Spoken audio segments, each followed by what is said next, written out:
কথা কই এটা সব জায়গায় বিরক্ত হয় না দাঁড়াইয়া যদি দুই একদিন কথা কই বিরক্ত হই না বাবা তবে কথা জ্ঞানের কথা বেলায়েতে নবুয়ত পালা যে কালাম গাইতেছে খুব সুন্দর গাইতেছে তারপরে কিছু কিছু সময় মাতব্বরা যখন বসে জমিন জায়গা নেয় না সিসি থেকে নকশা পচা খতিয়ান ব্যাগ দিকে করলে একদিকে রায় দেয় তাই না বাবা নবুয়ত বেলায়েত গান গাইতেছেন সুন্দর গান গাইতেছেন একটু সিএসের মধ্যে না যায় একটু নকশা পচা খতিয়ান গুলা একটু বলতেন আরো খুশি হইতাম যেমন আমার মাওলা আলী কাবাগারে জন্ম নিয়েছে ঠিক আছে এটা যা এই তৈরিতে আছে তারা মোটামুটি 90% লোকেও জানে কামাগারে জন্ম নিচ্ছে অনেকগুলো টাকা দেওয়ার শু আছে আছে না এই টাকাগুলো দুইটা শিল্পী করলেন না কর কইছে কি বলেন ওই টুকা আমি একটা বই কেনার জন্য গেছিলাম কাইলাকুর 13,500 টাকা দাম তাও 6 মাসের টাইম পাকিস্তান থেকে এনে দিতে হবে কোরআনের দর্শনে লেখছে সাদউদ্দিন আহমেদ কোরআনের দর্শন দেখেন পুরা দেখেন যারা পড়েন হাদিস কোরআন দেখেন তো কি লেখছে আরেকটা কথা হয়ে গেছে আমার মাওলা আলী কত বয়সে নবুয়ত করে এটা কিন্তু বলেন নাই তাকে বলছে আমার দাদা ওগুলো বলে নাই সবচেয়ে বেশি পেঁচ মারা কেরা উকিলি দেয় দেখেন ওটা এটা হচ্ছে ওরা হচ্ছে বাবা 200 টাকা আমার বাবা 500 দেশ ওই অমুকের দানা করছে অমুকের দানা কর মানে এটা একটা পেঁচ বাউল গোমতে পেঁচ আছে টাঙ্গাইল ডিস্ট্রিক্টে বাতেন সরকার যখন হয় আমি রমজানের বাড়িতে জসিম দাদার সাথে গান শুনি সেখান থেকে আশা করছিলাম যে একটা দিন ওনার গান শুনবো আমি একটা দিন গান শুনেছিলাম আমাদের এলাকায় এমপি সাবাসটা নকশা পড়ছিলাম থুয়ে যায় না একটু কুয়ার গেলে মানে আমরা বাজানো একটু ভালোভাবে বুঝি তাছাড়া আমার গুরু শ্রীগত আসছে আমাদের আমি খুব আত্মা দিই ভালোবাসি এটা জানেন আপনি হ্যাঁ যাই হোক আর শিল্পী কিন্তু আমার 9 দিন কাজ ছোট এটা কি বিলাবান দিলাম এটা কিন্তু কাফা বয়ান হ্যাঁ 9 দিন কাজ ছোট যাই হোক কথা বলামো না আমি যতটুকু বললাম আসলে কি আপনারা দুটো শিল্পী যতটুকু জানেন আমার মনে হয় স্টেজে দুই একটা মুরব্বী আছে তাতে একটু বেশি জানেন তবুও আমাদের মনের দিকে চেয়ে থাকে চোখের দিকে চেয়ে থাকে মুখের দিকে চেয়ে থাকে আহা কোন সময় আমার আত্মার খোরাকটা দিব ঠিক আছে কি নবুয়ত বেলায়েত একটা গান শুন বাবা একটু সময় দে নবুয়ত বেলায়েত গান শুনে আমি ভাবলাম হানিমের সাথে আর মৌসুমীর সাথে আমি এখান থেকে মৌসুমী আমার ফোন দিল দাদা একটু আসিস আমি সিএনজি রিজার্ভ করে গেছিলাম সারা রাত যদি কোন একটা স্টেজের মানুষ চোখের পানি ছাড়া সারা রাত যাই হোক কথাও পাওয়াইলাম না নকশা পচা ক্ষতি আমরা একটু বললেন শিল্পী আবার গানে সন্তুষ্ট হয়ে আমি তার 500 টাকা দোয়া করলাম আল্লাহ জানে তবে দীর্ঘজীবী করে আর গান করে বেতন করবো মালিকের জানে কাছে ওটা আমি বলতে পারবো না বাবা আচ্ছা আর হ্যান্ডস পার্টি আপনার 200 টাকা দেয় দোয়া করলাম আপনারা ভালো বাজাবেন আমার উস্তাদ তো সেই রকম বাজায়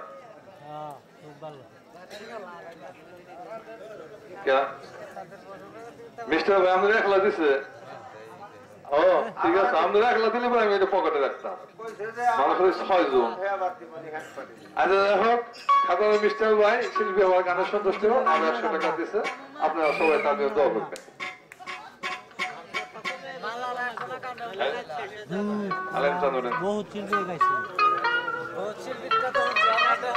খানাপাড়া হতে আগত বড় ভাই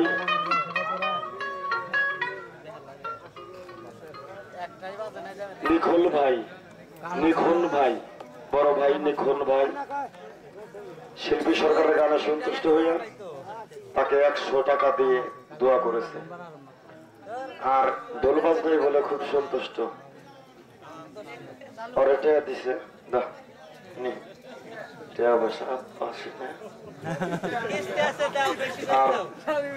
হারমোনিয়াম বাড়ি বাজনা ভালো হয়েছে বাসি আলার বাজনা ভালো হয়েছে যে এনে খালি যে বড় ভাই দিতেছে নিখুন ভাই থানাপাড়ার বড় ভাই আরো বড় জায়গাও দেখছি এলাও দিব ভালো করে বাজাই আর শিল্পী সরকারের গানে সন্তুষ্ট হইয়া যুবলীগের যুগ্ম আহ্বায়ক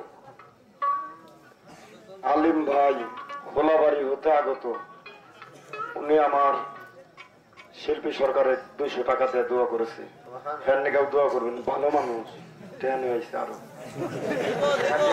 সম্মানিত দর্শক মন্ডলী আপনারা গান শুনতেছেন গান শোনেন আর আগেই যান না গানগুলো আমরাও জানি আমিও জায়গায় জায়গায় যাই গান করবেন নিকে যে গান এরকম উনি ভালো গান থাকবেন যাইবেন না আমি খারাপ হয়ে যাবো পরে বিচ্ছেদ গান শুনুম ওই যে মালার গান শুনুম এই না হই না পরে আমি খারাপ গান অনুরোধের গানটাকে না আর এক মঞ্চ পরে গান অনুরোধের গানটা ওই যে উত্তর মধ্যরগণী নবুয়তের কথা তো জানি নবীর একটা ভাগ বেলায়েত বা নবীর একটা ভাগ বেলায়েতের কথা এই কেরা কইছে বেলায়েতের কথা সর্বপ্রথম কার মুখে গুনে উৎপত্তি হইল হেই নাও কইন ধন্যবাদ হ্যাঁ আচ্ছা ঠিক আছে গাবনি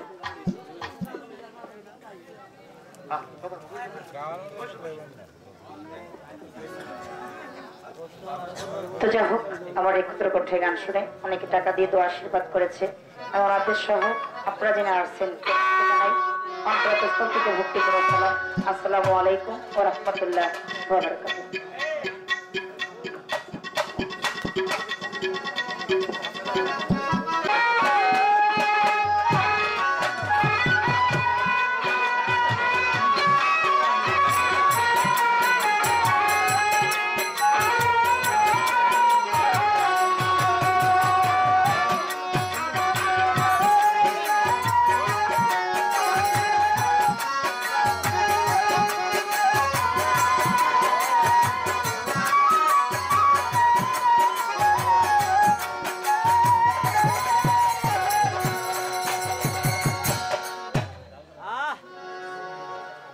বাবাজি এই যে আপনারা অনেক মানুষ দাঁড়িয়ে আছেন দেখেন সামনে অনেক জায়গা আছে যদি দয়া করে বসা যায় তো বসবেন আমরা অতীব চমৎকার দুইটা গান শুনলাম কিছু আলোচনা শুনলাম আমার কাছে করা কিছু প্রশ্ন তো একটা প্রশ্ন আসছে এরকম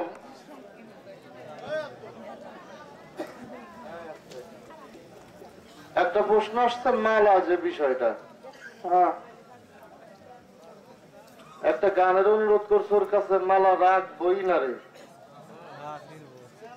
তো আপনারা বেদবি নিয়েন না বাসাইল থানা জায়গাটার নাম হইল বাইলে হাত পাড়া কয় এরকম একটা গ্রাম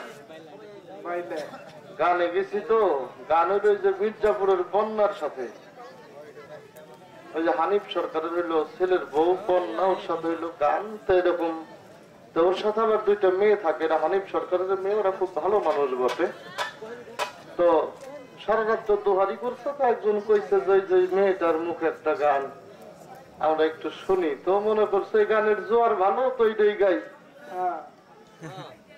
তো কেবলই কইছে শাহালির মালায় বড় জ্বালা রে মালা রাখবো না ঠান্ডু পাগল হইছে বাড়ির অনুষ্ঠান ওনার নাম হলো ঠান্ডু পাগলা ঘরের তা দৌড়ে বাড়ি আইসেন সবসময় হাতে লাঠি থাকে তাই খারাপ খারাপ মালায় তোর কোন তেষ্টা মারছে তুই এটাকে কথার পরে তুই মেলা রাখবি কি রাখবি না ওটা বাবালি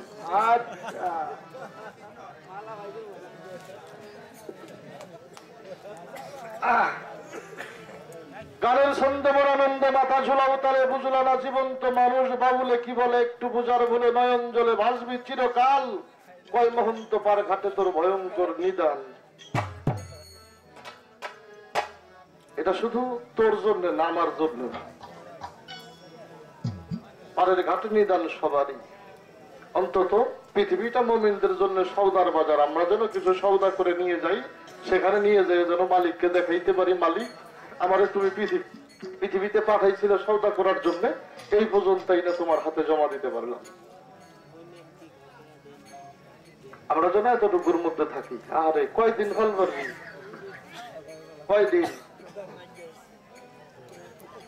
এদিনের তো হিসাব নাই, এই হিসাবটা মেলানো যাবে না। তো মেলার প্রশ্ন হইলো, এই প্রশ্নগুলা করলে অনেকেই মাথা জোহায়, আমার ভালো লাগে না। ভালোই জন্যই লাগে না, যারা মাথা জোহাও তারা কি ছাতা জানো ওটা আমি জানি। বড় কলস এইটা নরে কম, খালি কলস বাজে বেশি। যে জানে সে কয় না, আর যে মানে সে কাউরে বুঝাইতে যায় না। ফুলের তত্ত্ব শুনবা, ইহা বলার বিষয় না, ইহা করার বিষয়।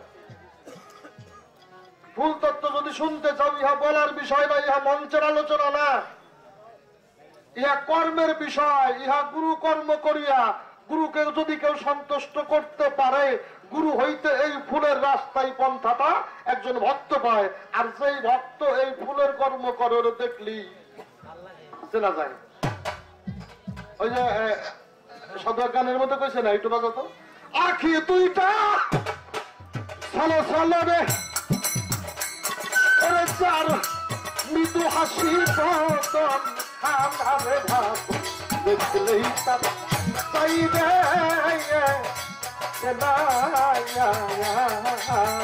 ওরে মা ভাবের আলো ঝাইবে গদা, তার ভাব দেখলে যায় রে সে না। ওর ভাব দেখলেই বোঝা যায়। তোর ভাব নাই, তোর সাইজ নাই, ফুল তত্ত্ব বের করলে খালি মা কাজও হয়। বেটা কইরে দেখা কি হয়। তো প্রশ্ন ভালো, এগুলো নিয়ে মঞ্চে কোনোদিন পেশাল পারবো না, ওয়াদা করছি।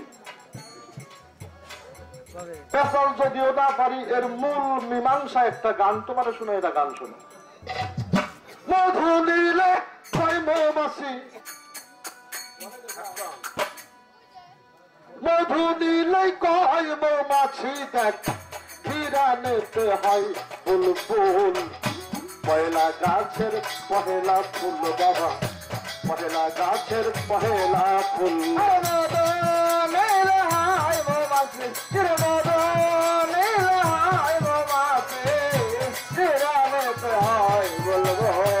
পয়লা গাছের পয়লা ফুল, পয়লা গাছের পয়লা ফুল। আসিল বসন্ত বিকাল, বাবার সারা গাছে দেখ মিলেছে ডাল। আসিলে বসন্তের কাল,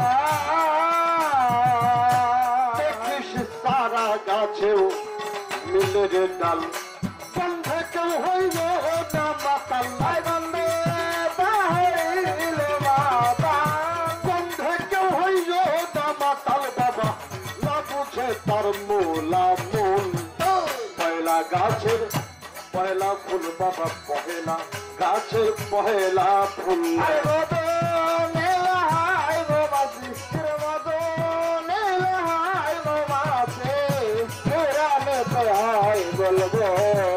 পয়লা গাছের পহেলা ফুল, গিরে পয়লা গাছের পহেলা ফুল। কিন্তু স্বভাব আছে গোটার বাবা, বিষ মধুয়ার গন্ধ গোটার। তিনটি স্বভাব আছে গোটার, ওরে বাবা বিষ মধুয়ার গন্ধ গোটার। তুলু কিচ্ছা ফুল যেমন যাহার, তুলু কিচ্ছা ফুল যেমন যাহার, হইল না কেউ জামাত ফুল। পয়লা গাছের পহেলা ফুল বাবা, পহেলা গাছের পহেলা ফুল।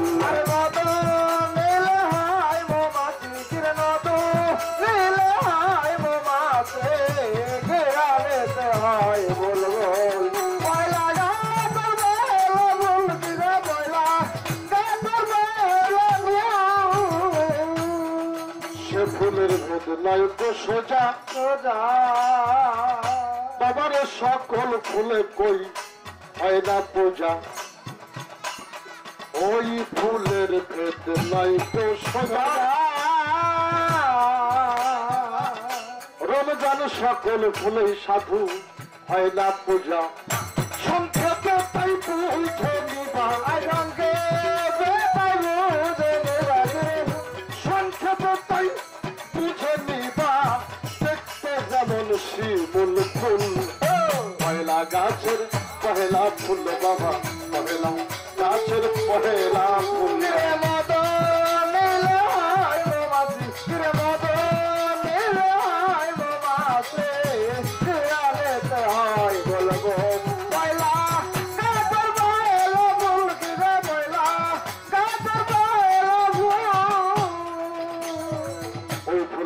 নিবেদিত হয়েছে যার আর কোনদিন নিবেদিত হয় না রে তার একবার নিবেদিত ফুল হয়েছে যার আর কোনদিন নিবেদিত হয় না রে তার কর্ম করা বাবা হয় সবাহারে মুখের কথা নয় কর্ম করা হয় সমাহার অক্ষম রহমান বাউল পয়লা গাছের পয়লা ফুল বাবা গাছের পয়লা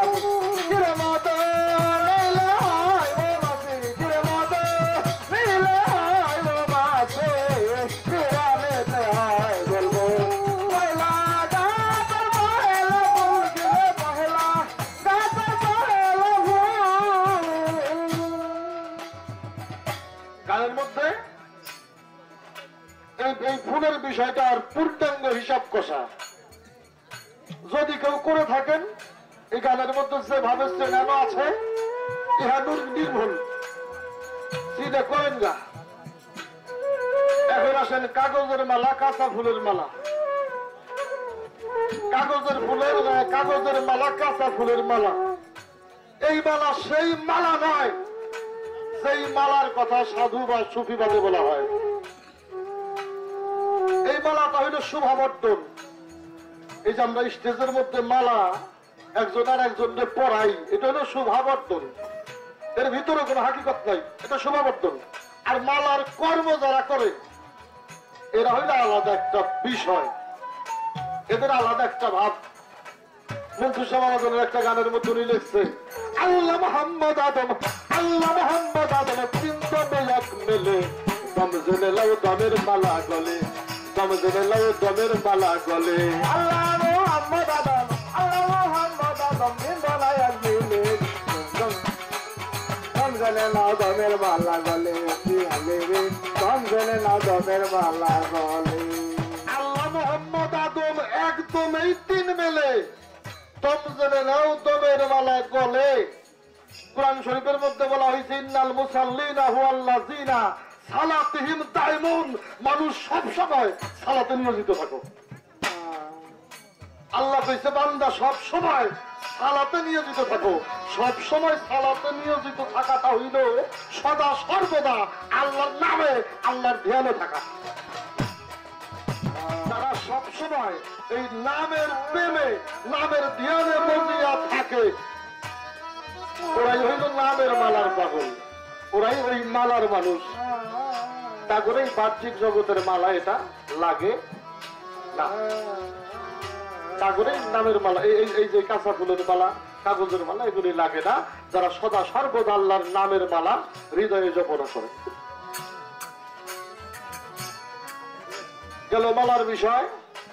এবার আসেন বেলায়েত, এটা কয় প্রকার, আমরা কোন বেলায়েত করি। কত? 11:30।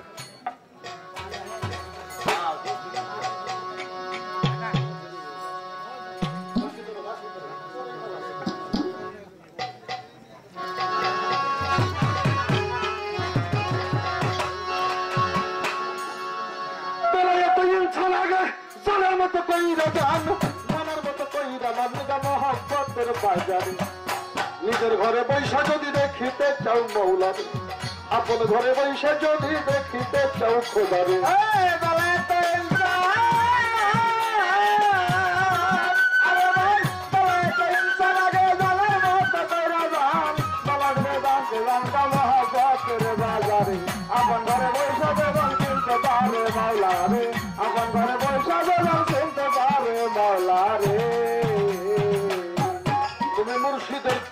তার নিয়ে নিগুম ঘরে বসে যাইয়া বাবা এলেন জেকের সালাদ জাকাত শিখাই বত্তরে তুমি মুর্শিদের পথ জানিয়া নিগুম ঘরে বসে যাইয়া এলেন জেকের সালাদ জাকাত শিখাই বত্তরে যদি মোকাম্মল হয় কামেল করবে নিশ্চয় যদি মোকাম্মল হয় কামেল করবে নিশ্চয় যদি মোকাম্মল হয় কামেল করবে নিশ্চয় তৌহিদ তাওয়াক্কুল ইমান জাগিবে তোর অন্তরে আপন ঘরে বৈশা যদি দেখিতে চাও মৌলারে আপন ঘরে বৈশা যদি দেখিতে চাও খোদারে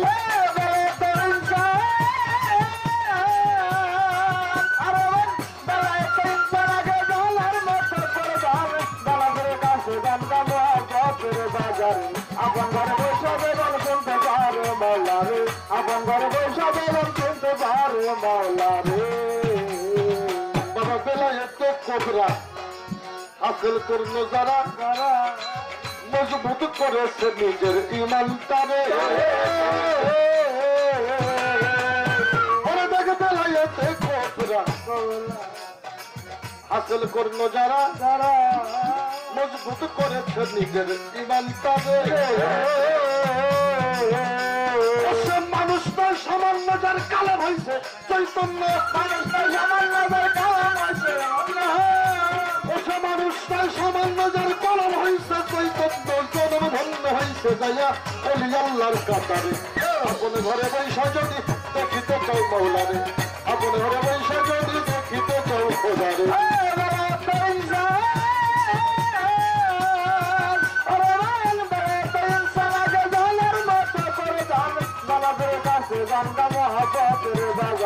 আপন ঘরে বৈশা বেবার শুনতে পারে মৌলারে আপন ঘরে বৈশা বেবার শুনতে পারে মৌলারে পাগল বেলায়েতে আপনার যদি হাসিল করবি মন আমার এমন ইবাদত করো বলি মন্তরে বেলায়েতে আপনার যদি হাসিল করবি মন আমার এমন ইবাদত করো বলি মন করে তোমার খুদার দেখতেছ দেখা নামাজ পড়তেছ খোদারে দেখতেছ আর দেখাই নামাজ পড়তেছ তুমি না দেখলে খোদারে খোদা দেখো তোমারে আপন ঘরে বৈশা যদি দেখিতে চাও মৌলারে আপন ঘরে বৈশা যদি দেখিতে চাও খোদারে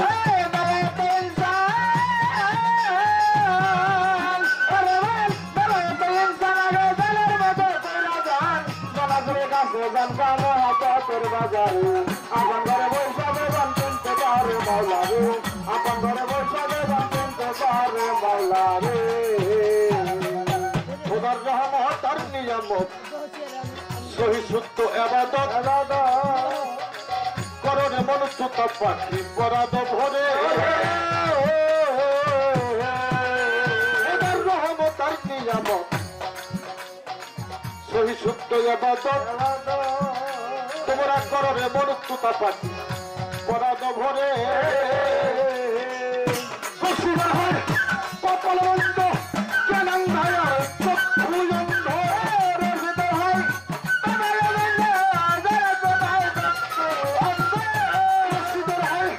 কপাল বন্ধ কেনান ভাইয়ার চক্ষু অন্ধ খোদার সাথে নাই সমস্ত কইরা ভাইয়ার ফেরে আপন ঘরে বৈশা যদি দেখিতে চাও খোদারে আপন ঘরে বৈশা যদি পাগল দেখিতে চাও খোদারে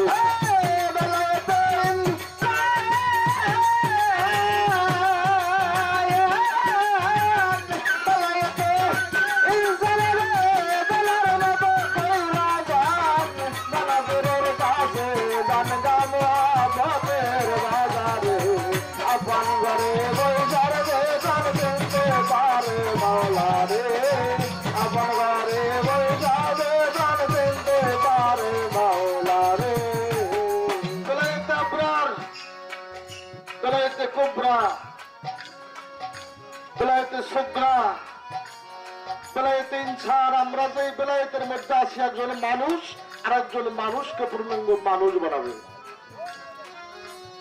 আমরা এতটুকুর মধ্যে বর্ধিত, এর বাহিরে না। এটা হযরত আলীর সিঁড়ি, এটা হযরত আলীর সিঁড়ি। ইমাম হুসাইন হয়ে যে দরজাটা আসছে, এই দরজার বেলায়েতের লোক আমরা। আমরা ওই বেলায়েত করি, আমরা অন্য কোন বেলায়েত করি না। মূলত বেলায়েত হলো দুই প্রকার, একটা হলো বেলায়েতে আম আর একটা হলো বেলায়েতে খাস। এই পর্যন্ত প্রশ্ন তোমার জবাব করে যাই। কেমনে কইরা মঞ্চে দাঁড়াইয়া কথা কইল আমার হামজা ভাই। হযরত আলীর জন্ম কাবা ঘরে, এখানে অনেক বিষয় গেছে রইয়া, কিছু কিছু জায়গা বাকি। এই জন্যই বলতে যাই নাই, আমার প্রশ্ন করে নাই কি দরকার বেশি কথা কইয়া।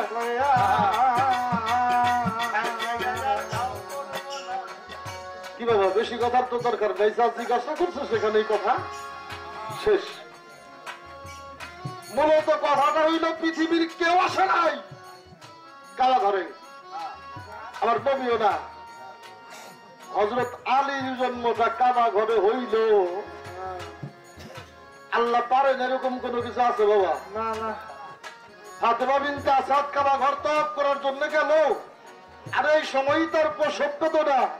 আল্লাহ কি রহমতের দৃষ্টি দিয়ে পারতো না এটা একটু আগে পরে করার জন্য? পারতো, কিন্তু হযরত আলীকে কাবা ঘরেই আসতে হবে। কারো ধৈর্য, জায়গার মানুষ তো জায়গাতে আসবে। করমুল্লাহ ওয়াজহু, আমি কিন্তু জবাবটা দিয়ে গেছিলাম একটু সংক্ষেপে, যে তোমাকে বুঝতে হবে করমুল্লাহ ওয়াজহু এই কথাটার অর্থ কি। এই কথার অর্থ হইল আলী আল্লাহর মতো।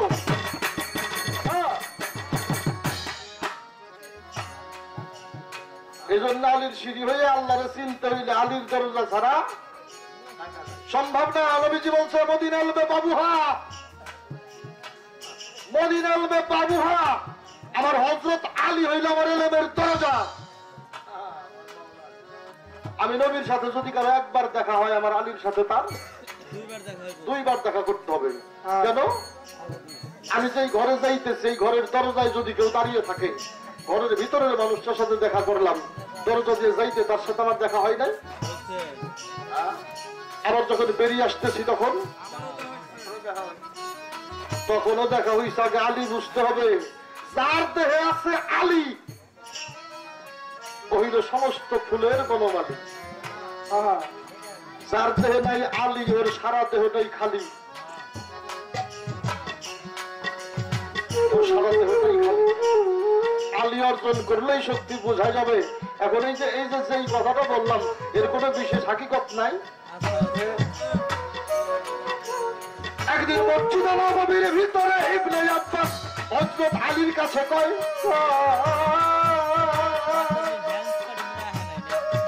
আমার নবীর উপরে যেই কোরআন নাজিল হয়েছে, এই কোরআনের তাফসীর করে হযরত আলী, আমরা শুনতে চাই। হযরত আলী সূরা ফাতিহা পাঠ করে সারা রাত্র ভরে। ইবনে আব্বাস কয়, হযরত আলী আমি বলতেছি তোমারে, সূরা ফাতিহার তাফসীর করতে যদি হযরত আলী সারা রাত্র যায়, এই সারা কোরআনের তাফসীর করবা কবে একটু জানতে চাই। আলী কয়, জানো না জানো না জানো না রে। আলী কয়, জানো না জানো না জানো না রে। ওই আব্বাস, তুমি জানো না এই সারা কোরআনের জননী এইটা হইল সূরা ফাতিহা। সারা কোরআনের মধ্যে যা আছে তা আছে এই সূরা ফাতিহার মধ্যে। ইবনে আব্বাস বলেছিল, মাওলা আলী কি বলবে এই সূরা ফাতিহার সারাংশটা কোথায়? হযরত আলী বলেছিল, এই সূরা ফাতিহার সারাংশটা হইল বিসমিল্লাহর ভিতরে। ইবনে আব্বাস দেখে দেখে বলেছিল, মাওলা আলী কি বলবে বিসমিল্লাহর সারাংশটা কোথায়? মাওলা আলী বলেছিল, বিসমিল্লাহর সারাংশটা হইল বে হরফের মধ্যে। মৌলা আলী বলেছিল, ইবনে আব্বাস বলেছিল মৌলা আলী কি বলবে, বেহরতের সার সংক্ষেপ কোথায়? আমার মৌলা আলী বলেছিল বের নিচে যে নুক্তাটা আছে এই নুক্তার মধ্যে। ইবনে আব্বাস জিজ্ঞাসা করেছিল এই নুক্তার হাকিকত কি? হযরত মৌলা আলী বলবে, হযরত মৌলা আলী ডেকে ডেকে বলেছিল আলা নুক্তা তাহাত আলমা, এর নিচে যে নুক্তা এই নুক্তার হাকিকত হযরত আলী। এই নুক্তার হাকিকত আমি হযরত আলী। এই জন্য যার দেহে আছে আলী ও হইল সমস্ত ফুলের মনোমালী, আর যার দেহে নাই আলী ওর দেহ নাই খালি। আর ওর চলাফেরা ওর কথাবার্তা যা কিছু আছে সব খালি তালিবানি, ওর সবকিছু হইল তালিবানি।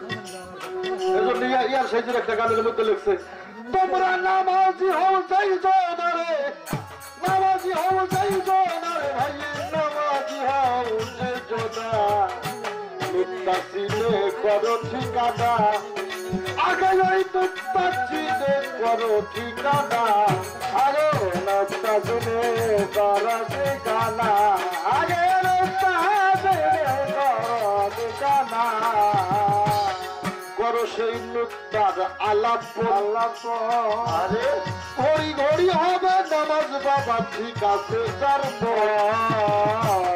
নামাজের নিরিকার মুক্তা ঠিক হইলে তার নিরিক মুক্তা ঠিক হইলে তার সত্য তার খরচ লাগে না।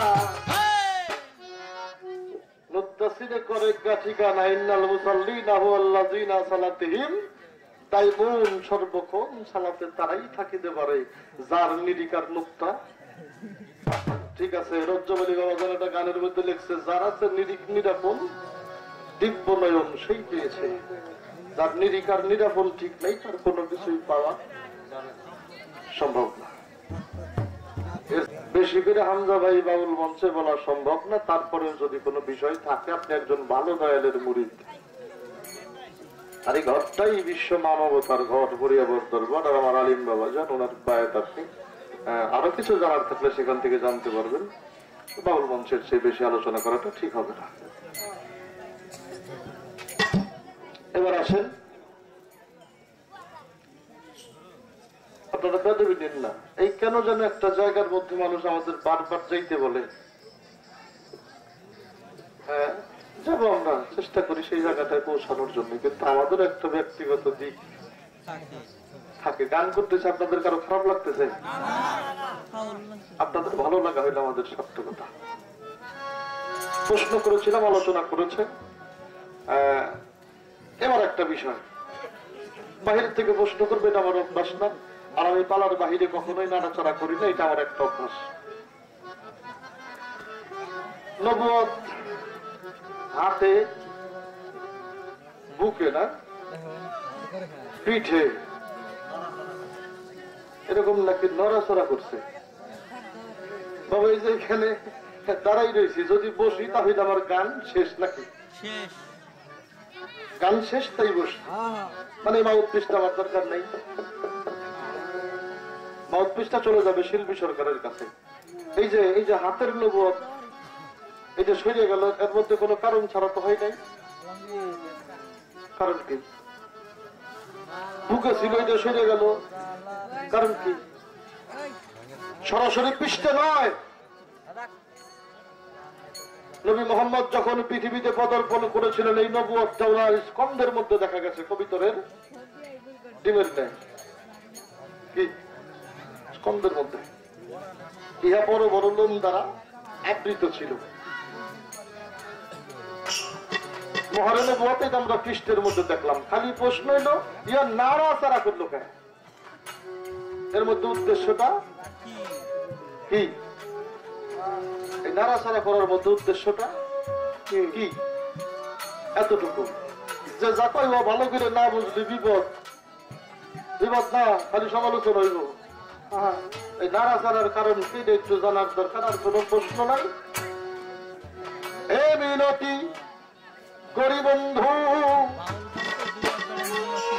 একটা কথা কই, মানুষ হতে না পারিলা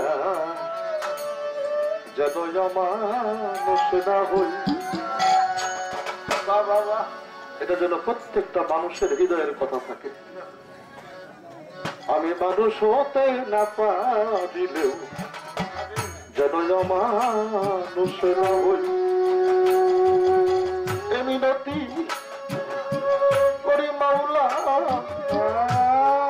মিনতি করি মাওলা, এই প্রার্থনা তোর দরবারে একটা কথা কই, আমি মানুষ হতে পারিলাম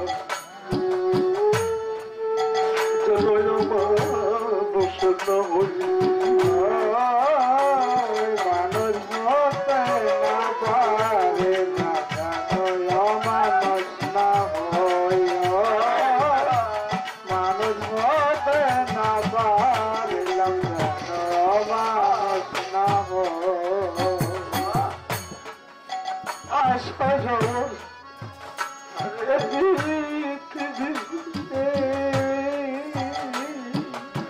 চলে যাব কবে,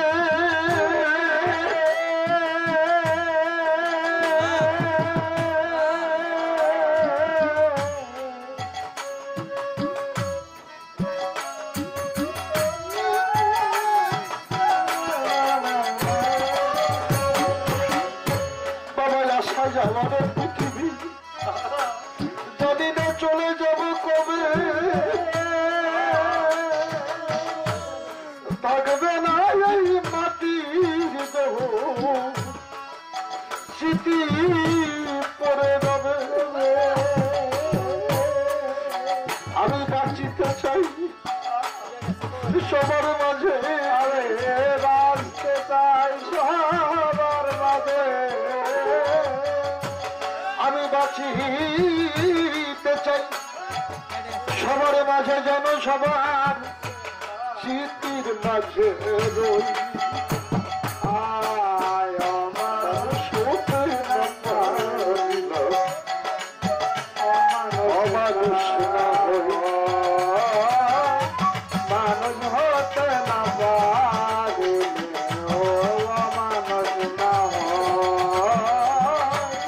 মানুষ হতে না পারিলে অমানুষ না হয়। আমি আসিলাম না কোনো কাজে, দেখলাম সকল কিছুই বাজে,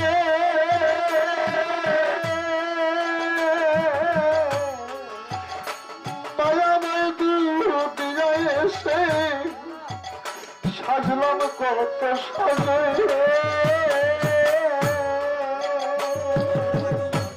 আমার সকল ভুলেই সাজার মাঝে, সকল সাজার মাঝে আমি দেখলাম আমার সকল ভুলি এই সাজার মাঝে, তোমার কাজে আমি মানুষ হতে না পারিলে জানো মানুষ না হয়, আমি মানুষ হতে না পারিলে জানো মানুষ না হয়। আমি যেদিন চলে যাব সকল কিছু ছেড়ে,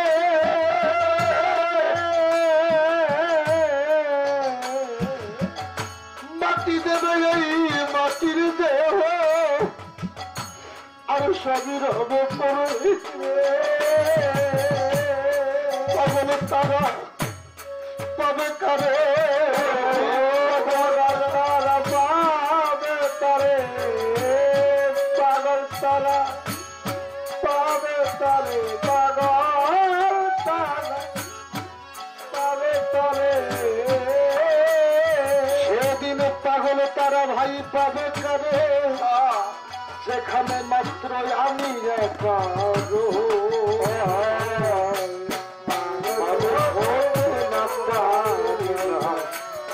অমানুষ না হয়, মানুষ হতে না পারলেও জানো অমানুষ না হয়। আল্লাহ আমাকে পাঠিয়ে ভুল করেনি, আমাকে ভালোবাসিয়েছিল। এসেছিলাম মায়ের কোলে, শিশু ছেলে যখন মায়ের কোলে তোলে, ওরা কেউ চুমো খায়, কেউ বুকে জড়ায়। কি একটা দোষ আমার হয়ে গেল, মায়ের বিছানা মায়ের কোল আমাকে ছাড়তে হলো। সংসার সাজলাম, আর এই সংসারের পরে পড়ে সকল কিছু হারিয়ে। রঞ্জন ভাই, মানুষ একটা কথা বলে আসছিলাম খালি হাতে, যাইতে হবে খালি হাতের সেইটা বড় কোনো মিথ্যা কথা নাই। এটা সবচেয়ে বড় মিথ্যা কথা। কেন জানেন? যখন আমার মালিক আমার পৃথিবীতে পাঠিয়েছিল, তখন আমার একটু প্রাণ দিয়ে পাঠিয়েছিল।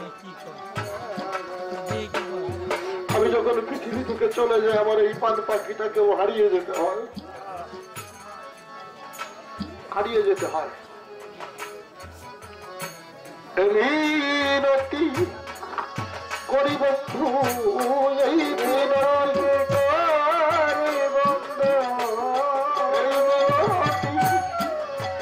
করি বন্ধু, একটা কথা কই, মানুষ হতে না পারিবে অমানুষ না হো, মানুষ হতে না পারলে যেন অমানুষ না হয়, মানুষ হতে না পারলে যেন অমানুষ না। মিনতি করি বন্ধু, মিনতি, এই মিনতি করি বন্ধু, একটা কথা কই, মানুষ হতে না পারলেও যেন অমানুষ না হই, আমি মানুষ হতে না পারি না,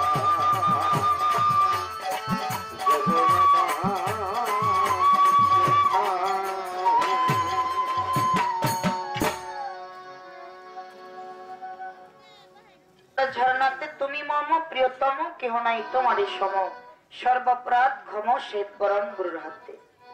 চমৎকার যে আলোচনা, যে কথা, যে প্রশ্ন ছিল, সে কথাগুলা অতি চমৎকার ভাবে মীমাংসা করে আমাদের মধ্যে একটু ভাবের উদয় করেছিল। যে জায়গায় আমরা ছিলাম, একটা ভাবের দেশ, যে দেশে মানুষ একবার পৌঁছাইলে আগে পরের কথা কোনো কিছু মনে থাকে, যার জন্য বাউলের সম্রাট প্রয়াত রশিদ সরকার একটি গানের ছন্দের মধ্যে বলেছে, যে দেশের মানুষের সাথে আমার মন মিশে, আমাকে নিয়ে চলো দয়াল তোমার সেই দেশে। যে দেশে মানুষ কাঁদিয়া থাকে আনন্দে, যায় আসে না ভালো মন্দে, যার যার কর্ম সেই সেই করে তার মনের উল্লাসে। সেই দেশ, সেই জায়গার মধ্যে ছিলাম, ভালো লাগছে। গানের ছন্দটা এমন, এই মিনতি করি বন্ধু, একটা কথা কই, মানুষ হতে না পারিলেও যেন অমানুষ না হই। কবি জালালউদ্দিন খান একটা গানের শব্দের মধ্যে বলেছে, হাতটাও নিয়ে জন্ম নিলে মানুষ কয় না, তারে অমানুষ হইতে কয়জন পারে। আর বিজয় দাস একটা গানের শব্দের মধ্যে বলছে, মানব কুলে জন্ম দিয়ে কেন বা ভাবে পাঠাইলে জন্ম আমার গেল বিফলে। এত সুন্দর একটা জন্ম, মানব জন্ম পেয়েছি, মানব কুল পেয়েছি, মানুষ হয়ে জন্ম নিয়েছি, কিন্তু মানুষের কর্ম করতে পারি। অত্যন্ত চমৎকার ভাবে একটু ভাবের দেশে ছিল। চেষ্টা করব সেই দেশে যে ভাবের উপরে গান রাখছে ওই ভাবে যাওয়ার জন্য। আমার কাছে একটা কথা রাখছে, এই যে নবুয়তটা নাড়াচাড়ার কারণটা কি, একটা কথা বলছি, আমি চেষ্টা করবো আলোচনা করার জন্য। একটি গান আগে করি, এই গানটার মধ্যে একটু বিষয়বস্তু আছে মহারে নবুয়ত নিয়ে এই গানটার মধ্যে, তো সেই গানটা আমি করবো, তারপর আলোচনা দিকে যাব। ধন্যবাদ।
আকাশের মাই নবীর ভক্ত স্বপ্নে দেখে সেই শ্রীনাথ আকাশের মাই নবীর ভক্ত দরদিরে স্বপ্নে দেখে সেই শ্রীনাথ ছেলের কাছে করে ব্যক্ত ছেলের কাছে করে ব্যক্ত ছেলের কাছে করে ব্যক্ত হইয়া নবীর আছে কি দুই কুলেরই বাদশাহ নবী এসে নবু করেছি দুই কুলেরই বাদশাহ নবী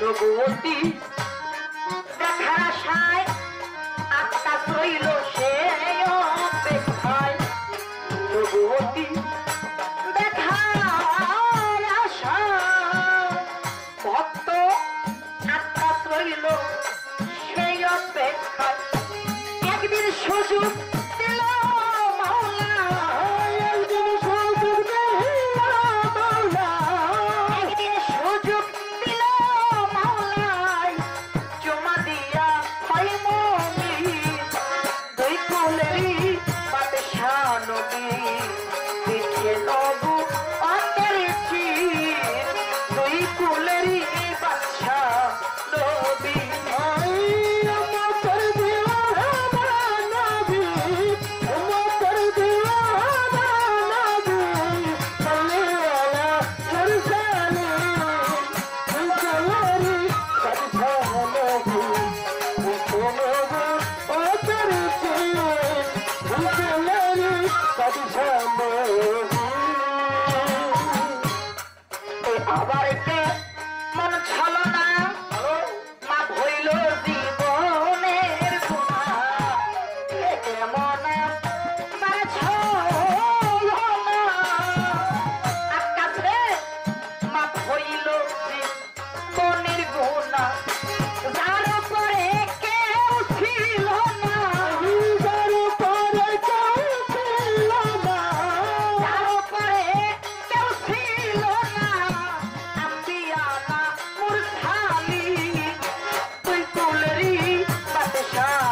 কবি লিখেছে, দুই কুলেরই বাদশা নবী, পিঠে নবুয়তের চিহ্ন। আক্কাসের মাই ছিল ভক্ত, স্বপ্নে দেখে সেই সিনাক্ত, ছেলের কাছে করে ব্যক্ত হইয়া নবীর আশিকিন। হাদিসের মধ্যে পাওয়া যায় এই আক্কাস কিন্তু নবীর মোহরে নবুয়তটা ছলনা করে দেখছিল। দেখার মধ্যে ছলনা ছিল, কিন্তু ছলনা করে দেখেও শুধু সে নয়, তার 14 গোষ্ঠী কিন্তু জান্নাতবাসী হয়েছিল। দেখার মধ্যে অবশ্যই কিছু আছে। একটা জিনিস ভালো করে দেখলেও কিন্তু ভালো হয় না, আর খারাপ করে দেখলেও কিন্তু ভালো হয়। দেখছিল একটা ছলনা কইরে, কার সাথে? তা আবার নবীর সাথে। এটা কিন্তু যেমন তেমন একটা বিষয়। ছলনা করে দেখছে, তারপরেও সে জান্নাতবাসী হয়েছে। আমার কাছে কথা, এই যে নবুয়ত চলাচল করার কারণটা কি? আমার হুজুর পাক সাল্লাল্লাহু আলাইহি ওয়াসাল্লাম যখন দুনিয়াতে জন্ম নেয়, সে 5টা চিহ্ন নিয়ে দুনিয়াতে আসে। তার কপালে লেখা ছিল লা ইলাহা ইল্লাল্লাহু মুহাম্মাদুর রাসূলুল্লাহ। চোখে ছিল সুরমা লাগানো, লজ্জাস্থান ঢাকা ছিল, এক হাতে নবুয়ত ছিল, এক হাতে বেলায়েত ছিল। এটা হাদিসের মধ্যে পাওয়া যায়। যখন হাতের মধ্যে নবুয়ত ছিল, এই হাতের নবুয়তটা বক্ষ দেশে চলে গেল।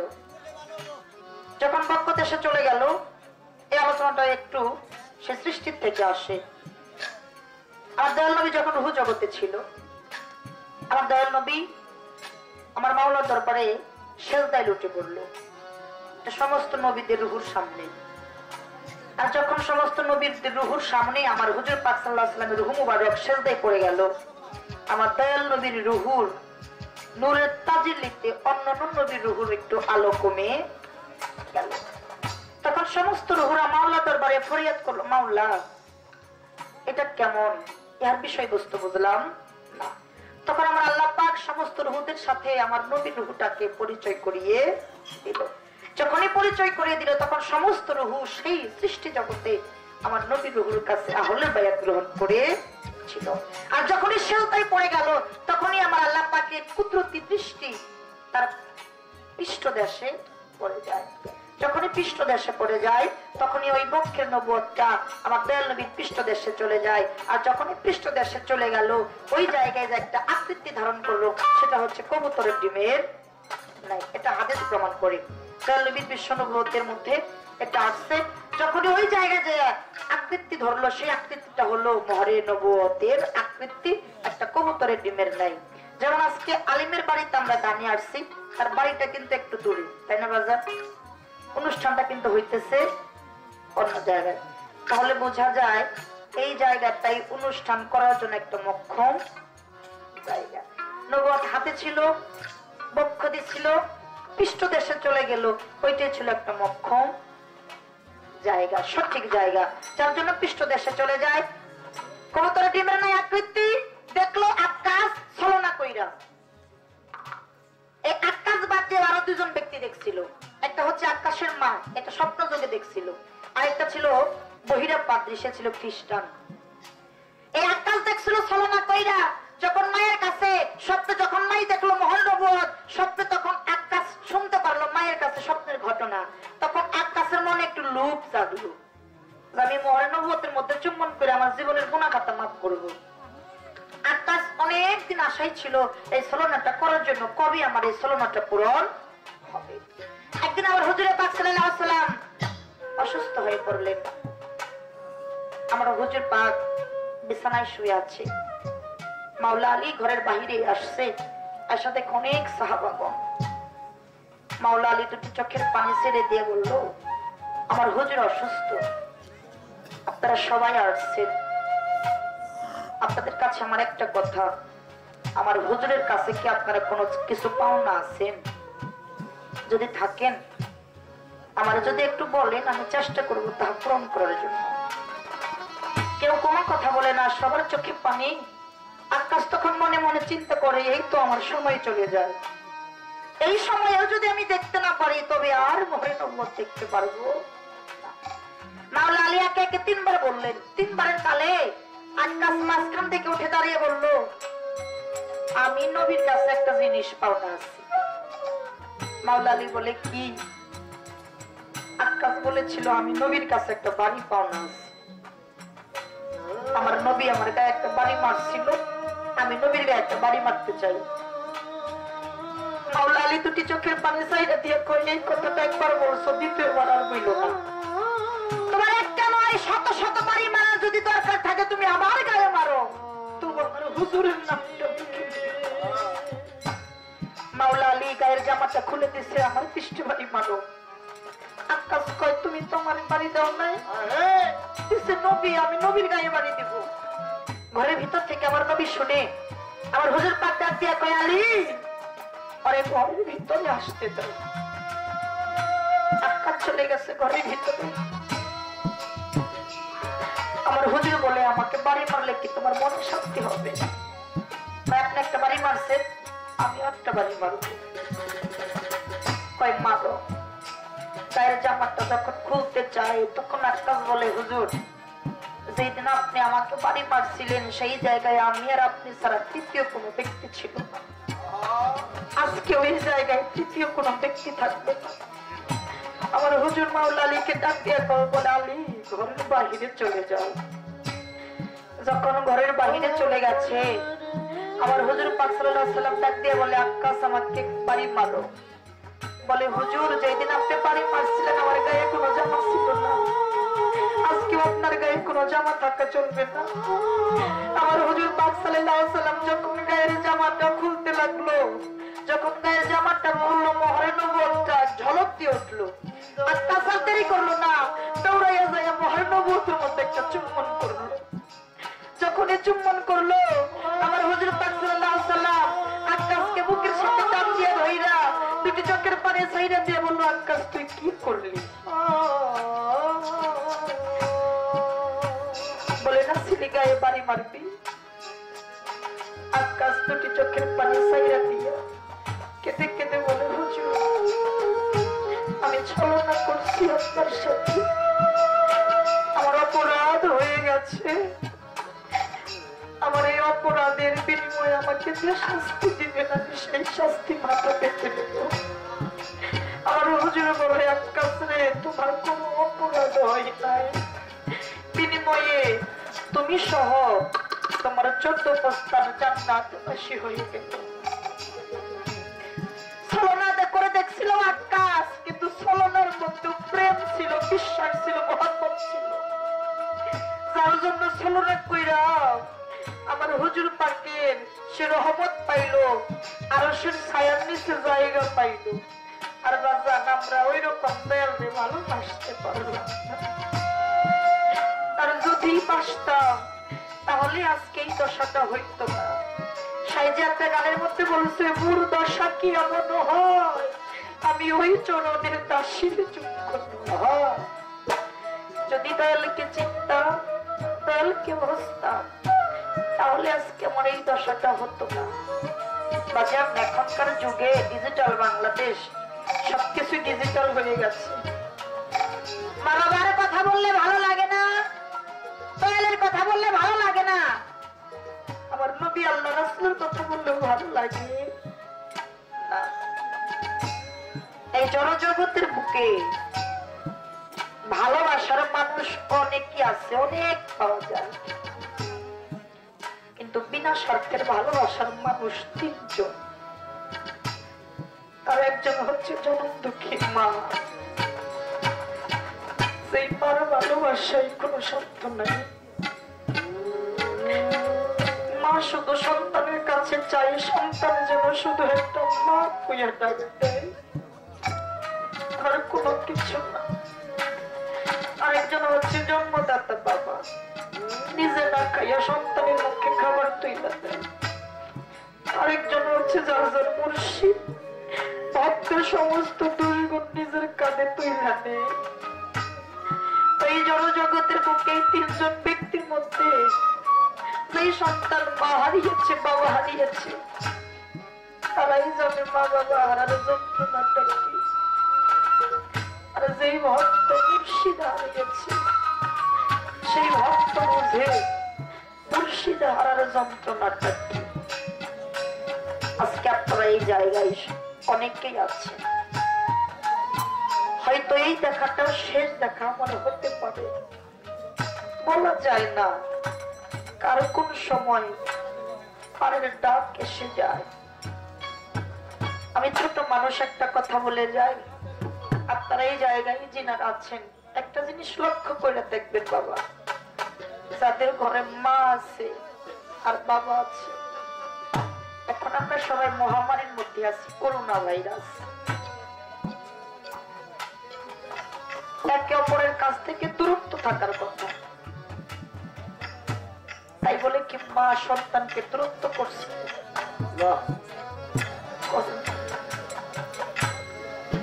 এই গভীর রাত্রিতে এই সময় যদি আপনি বাড়ি ফিরে যান, আপনি যত লুকিয়েই যান, ঘরের ভিতর থেকে মা তুমি ডাক দিয়ে কি বাড়ি পাইছো না, দেখবেন সবাই ঘুমাইছে কিন্তু মা ঘুমায় নাই। ডাক দিবেন মা তুমি ঘুমাও নাই, মা দুঃখিনী দুটি চোখের পানে সাইরা দিয়া কইব বাবা রে, সন্তান যখন বাড়ির বাইরে থাকে বাবা মার চোখে ঘুম আসে না। সন্তান বাড়ির বাইরে থাকলে মা বাবার চোখে ঘুম আসে না। আর এই মা বাবার কথাই বলে গেছে আমার দিনের নবী। আমার নবী বলেছে আমি মা বাবার ভজন সাধন করতে পারি নাই, আমি জন্মের জন্মের আগে বাবারে হারাইছি, 6 বছর বয়সে আমার মারে হারাইছি।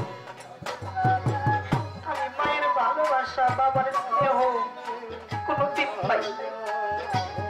মা বাবার ভজন সাধন করে যদি কেউ নবী আমার কাছে আসতে পারে, আমি তাকে বিনা হিসাবে জান্নাতবাসী করে দেব। বলা যাক আমি দেশ থেকে দেশান্তরে ঘুরে বেড়াই, আমার মা আজকে 17 মাস আমি আমার মারে মা কয়ে ডাক দিতে পারি।